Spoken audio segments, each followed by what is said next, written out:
So what have we done so far?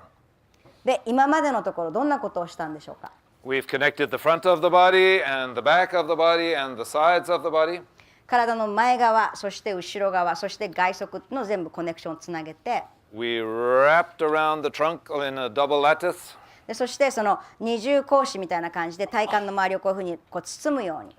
We connected the same hip to the same shoulder with the lateral line. でそしてラテラルラインで同じ側のその骨盤と同じ側のその肩っていうのをこれをつなげていきました。What we haven't done is to connect the contralateral girdles. でまだここまでその見ていないのはその反対側のその帯の部分ガードルの部分っていうのをこれをつなげているってことをまだ見てないで The すね。 functional lines connect from the femur on this side to the contralateral humerus and vice versa. でこのファンクショナルライン次見ていくことになるんですけどもこれはこちら側の大腿骨と反対側の上腕骨こちら側の大腿骨と反対側のその上腕骨をつなげるラインになってきます。 This is pretty simple. I'm not the first person to think about this.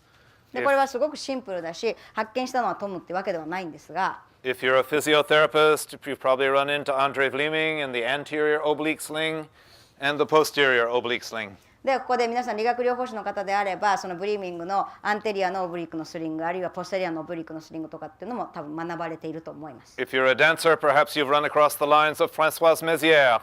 でここでダンサーの方であればフランサース・ミジアのラインとかっていうのも知ってるかもしれない。 So I'm not the first person to pick up this pattern. なのでこのラインっていうのを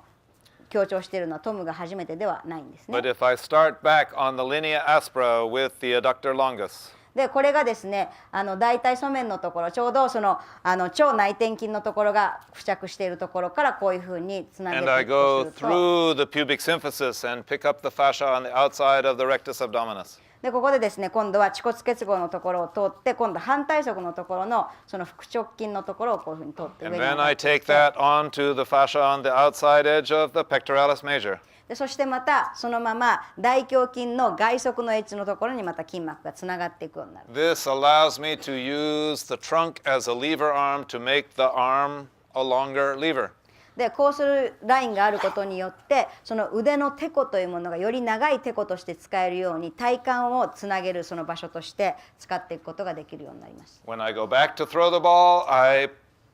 do the stretch shortening cycle on this. I potentiate the elasticity of this line. でここでボールを投げようと思ったらば後ろ側に持っていくことによってこのラインを長くすることでポテンシエーションを上げることができますよね。でそこからその弾力性を使ってより遠くに球を投げることが可能になってきます。 When I stretch this line, I actually shorten this line. でこちら側のラインが伸びるときには反対側のラインは縮んでいくことになります。 And the opposite goes on in the back. I stretch it when I throw it. でここでその後ろ側でも同じことが起きるわけで投げている時っていうのは伸びていきますね。そこからまた戻ってきた時には And this one is simple too. From the humerus, I get on the latissimus. でこの後ろ側もすごくシンプルでまず上腕骨のところから広背筋につながってきますね。 The part of the latissimus that goes into the thoracolumbar fascia to cross at L5S1. でここでその広背筋一部のところが胸陽の筋膜のところを通ってで反対側のところ